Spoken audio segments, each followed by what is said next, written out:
नमस्कार दोस्तों। आज से हम शुरू करने जा रहे हैं पॉलिटी के छोटे छोटे टॉपिक्स को। कबीरा एकेडमी में आपका बहुत बहुत स्वागत है। तो आज हम शुरू करते हैं संविधान की प्रस्तावना से संबंधित कुछ एमसीक्यू बेस्ड। लीजिए, तो क्वेश्चन नंबर 1 है, उद्देशिका की शुरुआत किन शब्दों से होती है? उत्तर है हम भारत के लोग। प्रभुत्व संपन्न यानी सोवराइन का क्या अर्थ है? इसका अर्थ है कि भारत किसी बाहरी शक्ति के अधीन नहीं है, अर्थात उत्तर होगा सी। समाजवादी और पंथ निरपेक्ष शब्द उद्देशिका में कब जोड़े गए? आप सभी जानते हैं 42वें संविधान संशोधन जो कि 1976 में हुआ था, तो इसका सही आंसर होगा सी 1976। नेक्स्ट क्वेश्चन, उद्देशिका में गणराज्य का अर्थ है? इसका आंसर होगा बी यानी निर्वाचित राष्ट्राध्यक्ष। उद्देशिका किन किन न्यायों की बात करती है? तो आप सभी जानते हैं हमारी उद्देशिका में सामाजिक, आर्थिक, राजनीतिक सभी प्रकार के न्यायों की बात करनी है, तो इसका सही आंसर होगा डी यानी उपर्युक्त सभी। लोकतंत्रात्मक का अर्थ है जनता को चुनाव में भाग लेने का अधिकार, यानी सही आंसर है ए।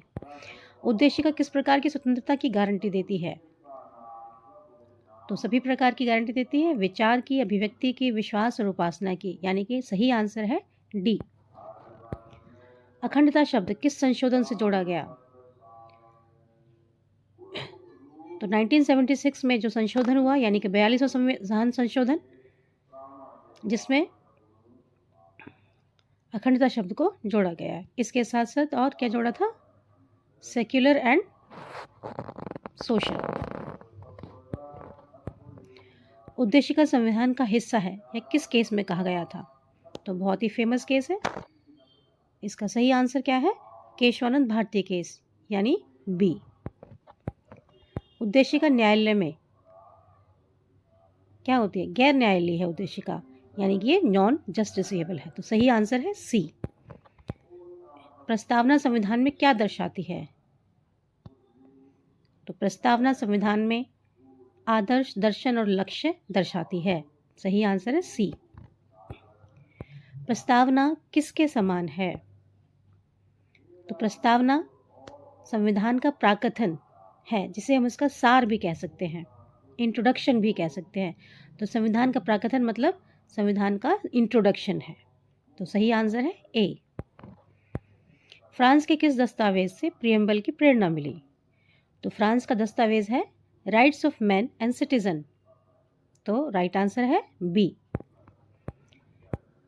बंधुता का मूल उद्देश्य है? तो बंधुता का मूल उद्देश्य क्या है? राष्ट्र की एकता और अखंडता, सही उत्तर है सी। हम भारत के लोग से क्या सिद्ध होता है? हम भारत के लोग से सिद्ध होता है कि हमारे यहाँ जो पावर है वो कहाँ है? जनता में है, यानी कि सही आंसर है सी, जनसत्ता। प्रस्तावना को मौलिक संरचना का हिस्सा किस केस में माना गया? तो अभी बात की थी हमने फेमस केस, कौन सा? केशवानंद भारती केस, सही आंसर है बी। किस देश की प्रस्तावना से गणराज्य की अवधारणा प्रेरित है? तो ये प्रेरित है फ्रांस की, तो सही आंसर है बी। कौन सा शब्द उद्देशिका में नहीं है? तो दोस्तों आपने पढ़ा है उद्देशिका में स्वतंत्रता भी है, समानता भी है, न्याय भी है, लेकिन राष्ट्रवाद उद्देशिका में नहीं है, तो इसका राइट आंसर होगा राष्ट्रवाद, यानी डी। व्यक्ति की गरिमा किस आदर्श से संबंधित है? व्यक्ति की गरिमा यानी डिग्निटी बंधुता से संबंधित है, या तो इसका आंसर होगा ए यानी बंधुता। उद्देशिका कब अंगीकृत की गई थी? जो कि तो इसका सही आंसर है आंसर बी 26 नवंबर 1949। नेक्स्ट है, तो यहीं समाप्त होते हैं। आज के वीडियो में हमने सिर्फ 20 प्रश्न लिए हैं संविधान से रिलेटेड, और अभी प्रस्तावना से भी और भी क्वेश्चन बनते हैं जो हम आपके सामने नेक्स्ट वीडियो में लेकर आएंगे। थैंक यू, धन्यवाद।